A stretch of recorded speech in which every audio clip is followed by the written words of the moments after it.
Good afternoon, Everett. I cannot hear you. You need to unmute yourself. Okay. Good afternoon, doctor. How are you? I'm good. How about yourself? Doing well, doing well. Thank you for asking. Thank you for agreeing to do this chat with me. I think you know probably more than I do about what's going on around the world with the result of George Floyd's death, protests, rioting, and various other things. So I would like to ask you, as a young man, and how old are you? 21. As a 21-year-old, what do you think about the world around you? I would say that the world around me is I don't really have the one word, but it's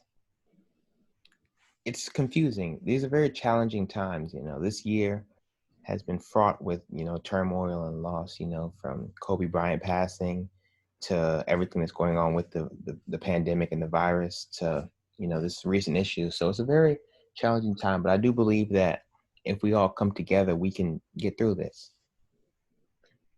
Did you see the death of George Floyd differently than you saw the death of Trayvon Martin or any of the other Black men and women that have been killed in the last few years?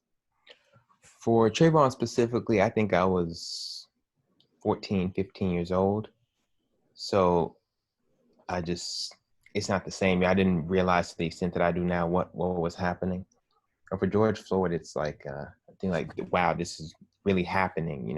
Black men do have to deal with this. As this is something that can happen to anyone. So I do see it differently. Yes. I would just say I'm more aware of what's really happening now. So you're in college now, correct? Yes. Yes, ma'am. You're a junior in Yes. college? Yes. And so do your parents ever talk to you about interacting with law enforcement or in public spaces, the danger that you could possibly encounter? They have. My mother has a fear of something happening to me, and she's justified by having that fear. But it's I like to think to myself that if I were to come into that situation, that I could handle it. But as of late, I've realized that the situation may be out of my control. I could do everything that I should, and something bad could still happen. So, but yes, they have told me about what could happen. So let me ask you a little bit more about you first. So tell me, what have you done? So you're a junior, so you're 3 years into college. I understand you also did an internship at Duke Department of Anesthesiology. Tell me a little bit about that experience being in the workspace, and how is that different from being in the academic space? So, just between the two places, from Greensboro College, where I go to school, and Duke, where I worked last summer, it's Greensboro College is much more diverse. The classes are, I'm not going to say exactly 50-50 between black and white, but it's a much closer balance. Where at Duke, I was the only black person there, but they were much less. But it wasn't a bad thing.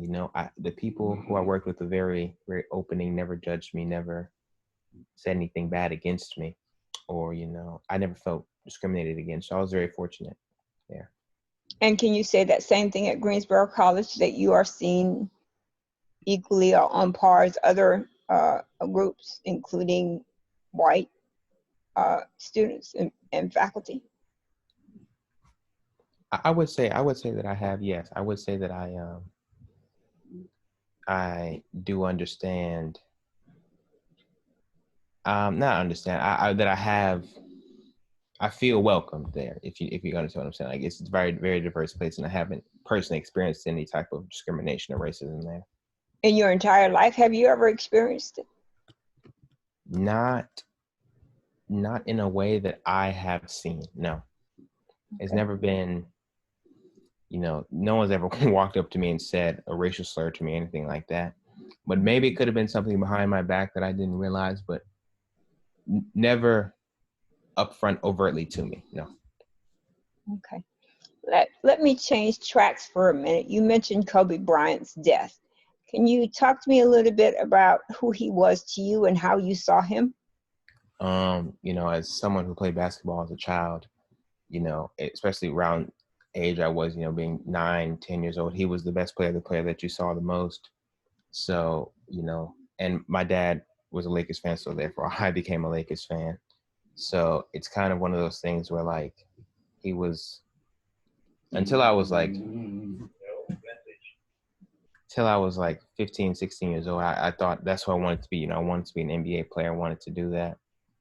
So his passing was just, you know, very shocking because it just came out of absolutely nowhere. Mm-hmm. And you still feel the effects of his loss and his death? I try not to think too much about it, but you know, occasionally there'll be times where it'll just hit you. Mm-hmm. Okay, so I will change course again. So can you describe your friends and associates? Do you have a diverse mix of friends and associates that you spend time with? Yes, I do. I would say my closest friend is half Latino, half white. And you know, I have obviously many friends who are African American, other white friends, Hispanic friends, Asian friends. But I wouldn't say that was. I would say that in high school, fortunately, high school we went to was very diverse. You know, people from all different backgrounds went to the school, and similar, and it's a very similar thing at my college too.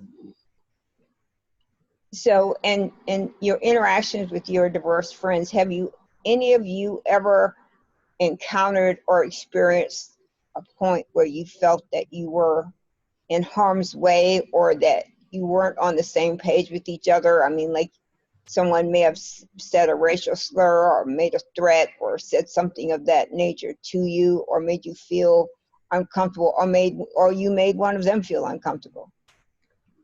Not to me personally. Like our group, we're very close. You know, we all share similar interests, and I think we all, you know, want to be successful, want to become something. Uh-huh. So I don't think anything like that happened. One of my friends was arrested for speeding. You know, I don't know the specific details of how fast he was going when it was happening, but you know, that's one of those things we have to think. You know, if he was white, would it have happened to him? You know, something like that. But nothing to what you're saying about us discriminating or you know being mean to each other in the way that you're talking about. Okay, very, very good. Okay, so I want to change course. I'm going to go back to something you mentioned about playing basketball when you were very young. Do you know how old you were when you first began to play basketball? And do you know how old you were when you stopped? And can you say why you stopped? Were there things that you encountered that made you feel like this wasn't the right direction for you? I believe I was 5, 6 when I started. Sorry, you know, just little basketball leagues that your parents signed you up for, stuff like that. Nothing too serious. And then I started as I got older in you know middle school, high school, I started playing more seriously. But then around my sophomore, junior year, high school, I stopped playing just because I wasn't gonna go to the NBA, and it's like I just stopped having real interest in playing basketball seriously. So then what are your interests now? Where do you see yourself going now? And what do you see for your future? I would say my interest now is, you know, I'm about 1 year away from being done with college.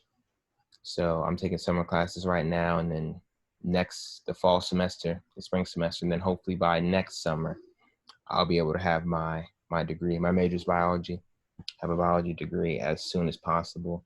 So and then after that, it's just my primary interest is finishing school so I can get out there and really begin my life as like a uh, individual, I guess you could say. Because right now, you know, high school, college, that's like just the path that we all kind of have to follow. So once that's done, I can, you know, start to explore more options. Okay. So I have information that you have always been classified as academically gifted. And just sitting here talking to you, that there's evidence of that you are very smart and you are affable and people are able to see you, maybe not by your skin, but by the personality that you have. Do you believe that to be true, or do you believe that the color of your skin matters in the amount of protection you are afforded? Could you ask the last part of the question again? Sorry. Do you believe that the color of your skin affords you a certain amount of protection? I guess really what I'm asking you is, like, as you are maturing, getting ready to finish college and thinking about the workplace, you know, how do you see yourself? What do you see about you and how others may see you, if you understand what I'm asking you? So I would say that I I I am a bit fortunate, in terms of my skin being lighter for an African American, that I'm not racially profiled as much as darker African Americans would be. It may be a bit controversial to say, but that's just from what I've experienced. Um, but I still think, regardless of my color, I'm still black. But as to what I said earlier, you're right. I have not experienced any overt discrimination or racism that I know of. So I do believe that I am protected some, and in regards to what you asked earlier about me being academically gifted and going forward, I do think that I'm very lucky, very blessed actually, to have all that I have moving forward into the workforce. Excellent. So, having said that, you are very fortunate that you have not experienced any overt or covert racism as others have. So that's very good. Could you describe yourself? Could you tell me how tall you are? Can you tell me what color your eyes are? Can you tell me the color of your hair? Can you describe who you are physically? So I'm about 6'2", 6'3" tall. I'm a pretty tall guy. I'm a relatively skinny guy too. Um, Eyes and hair both brownish color, light eyes. Hair is, pretty, you know, uh, like dark brownish, I would say. Sorry. Um, I would say, like, physically, I've been very blessed. I don't have any, you know, anomalies, I guess you could say. So I'm very blessed. I would say that. So, do you have friends who are not fair skinned or have different hair textures and eye colors? And if so, have they told you about what those discriminating features have meant to them? I would say never. I just feel like back in high school when we were all together all the time, that didn't happen, where someone would come up and say, hey, you all, in some racist term. That would never happen. And none of them have told me, not sure if it has happened, why they wouldn't tell me, but I don't believe that it has happened for any of them where they have been racially profiled or anything like that. Okay. That I can think of. It may have happened, but it's just not to my knowledge. Well, I will say, among the African American and Latinx population, you are very unique in that you have not experienced that or had friends that have experienced that. And fortunately, that you're not an apparent threat to anyone, because I think upon meeting you, people feel a genuine interest in you and your well-being. So let me ask you this question. So as you have seen the marches and the protests and the various people moving back and forth about the issue of Black Lives Matter, what is your thought about that? Are you one of these people who say that all lives matter and that Black lives are a subset of that, or do you see them as two distinct things? I do see them as two distinct things. Obviously, all lives do matter. Regardless of your skin color, your life matters.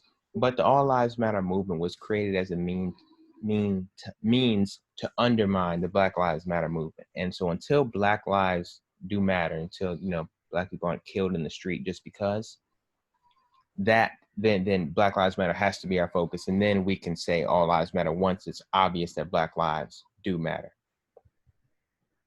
Very good. You are smart. Let me ask you a different set of questions. Have you ever left the United States? When I was a child, I went on a cruise trip to the Bahamas, but no, not as an adult. No, Do you have any interest in leaving the United States? maybe one day. Not right now because it's like obviously with the virus going on, um, with wanting to finish school and get a job and like really settle down. I would want to like settle down as much as I can first. Have a job, have a place to stay, and really become someone before I start to explore and do all that. And as I understand it, in addition to being a Lakers fan, you are a Duke fan as well. Yes, ma'am. What makes Duke a place where you point your attention? Why are you a Duke fan? Well, for one, my mother works at Duke, so I've always been, connected to the school that way. And also, living in Durham, you're kind of forced to choose between Duke and Chapel Hill, UNC. So it's like, I kind of just chose Duke. And so, as you have had your experience, your mother works there, you have worked there. Um, do you think that gives you an advantage or provides you a platform in which you can share with your colleagues in your age group about what you have experienced? I mean, would you see yourself as a leader or a vocal person to help guide others who are just now matriculating into these different parts of their lives? To answer your question, I guess you would say I do have a responsibility to, speak on the issues and do that, but I have a hard time finding my voice. Like, why would someone listen to me? I'm not some huge influencer or some celebrity or someone who's experienced this up close and has happened to them. So I have not spoken up or shared my experiences. If I were to have one, maybe I would, but as of now, I have not. No. Excellent. So I also heard that you are a gamer. Can you tell us what that means? Yes. So I stream. Well, I play the video game NBA 2K. I wouldn't consider myself to be a professional, but there's some tournaments that happen for money, and I play in some of them. But that's more of like something on the side. Um, you know, coming behind school and work and everything like that. But what is a gamer? What does it mean to be called a gamer? Um, I don't know the exact definition, but I guess it would just be someone who, plays the game for money. And being a gamer, do you see anything in the technology that suggests there are, for lack of a better term, discriminatory or definitions of players that are not necessarily, acknowledging race and diversity and gender and those things? So obviously in video games, there are primarily more males than females. It's just the way it is, So I would say that is a bit of a fact. You don't see as many female players. There are some, but there aren't as many. And then depending on the game, you're going to see more African Americans versus whites versus Latinos, etc. Or different game types? Yes, a bit, Like maybe war. I can't remember the war yeah, video game. yeah. And then obviously, some people, they just come from, aside from who they are in the video game, they may just be racist, they may be sexist, homophobic, regard any of those like negative things. So they may bring that into the game, but the people who, like, the game itself, there's no type of discrimination. But the people who play the game, it's not like you have to fill out a job application to play the game or anything like that. So that stuff could happen on the game. Are the characters, and I assume I haven't seen a video game in quite a while, but I remember you used to create images of characters. Do the characters that you create, that you become in the game, are they fair? Do they look like, in other words, do they make black people look kind of more back to the old days of wide nose, big lips, and big butts and things? Do you find any of that into the character descriptions of the game characters?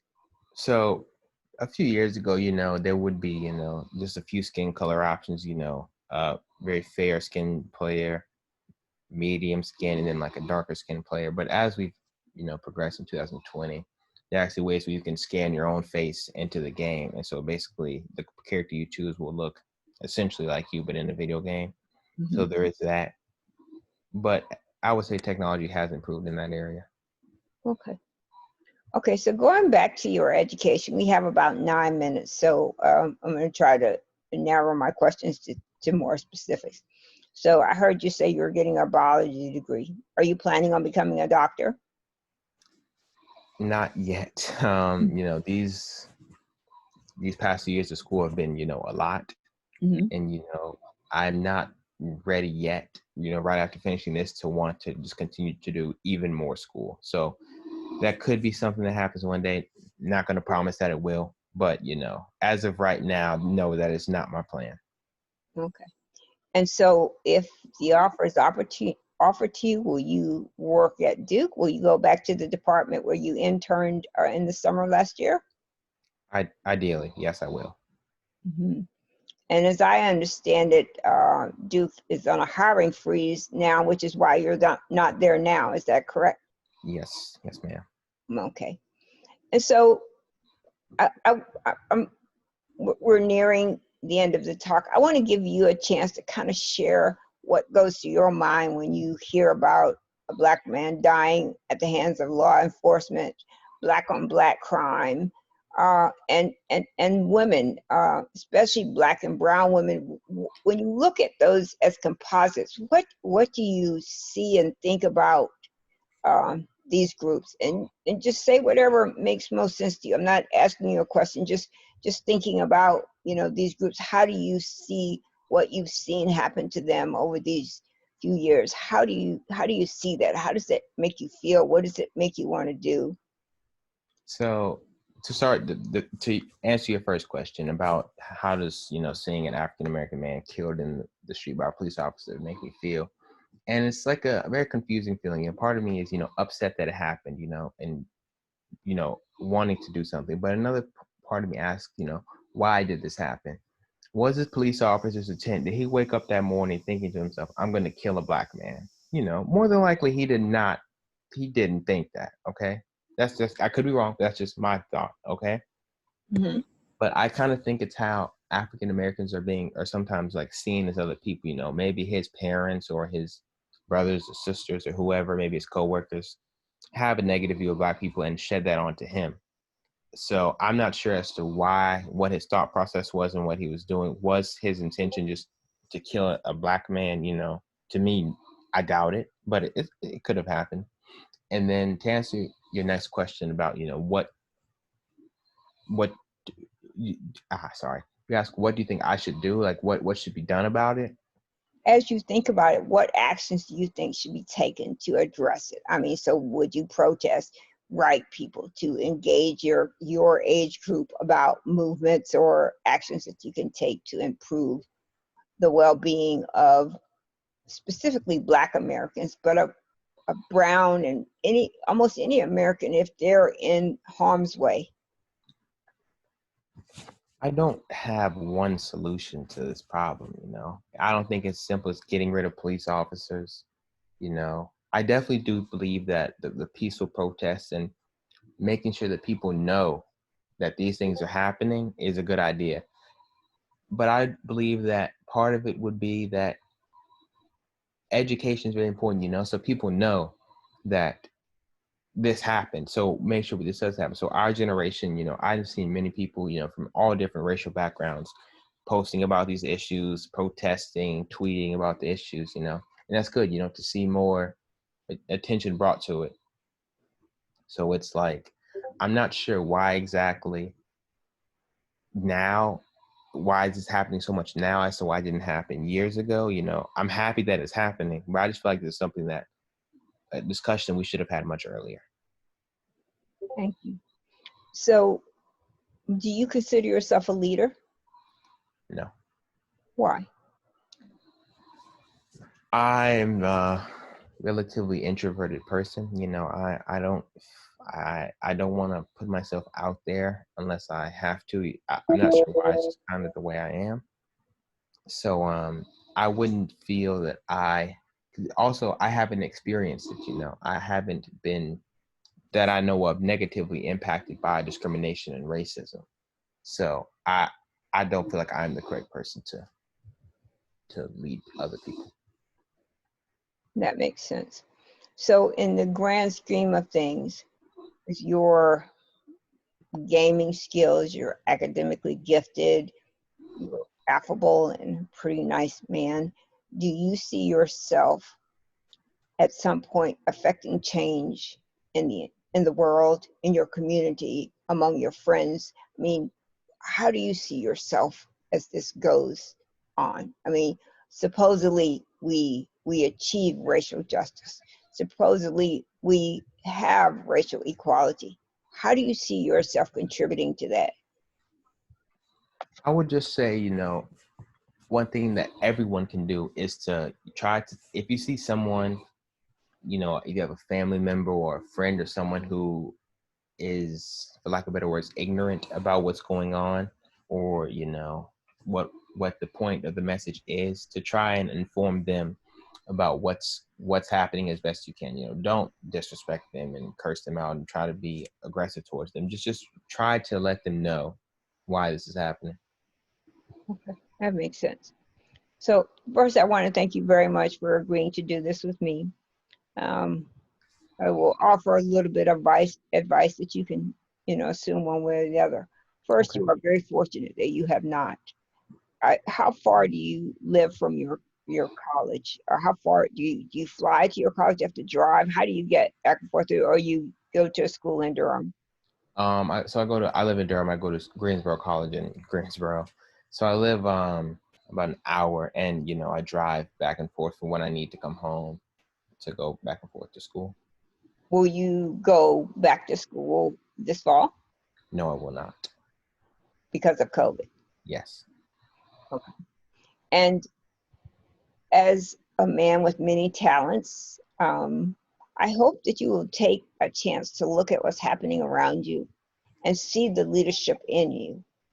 Intelligence and all the other things you have said are blessings. You have to use them for good, and I hope you will.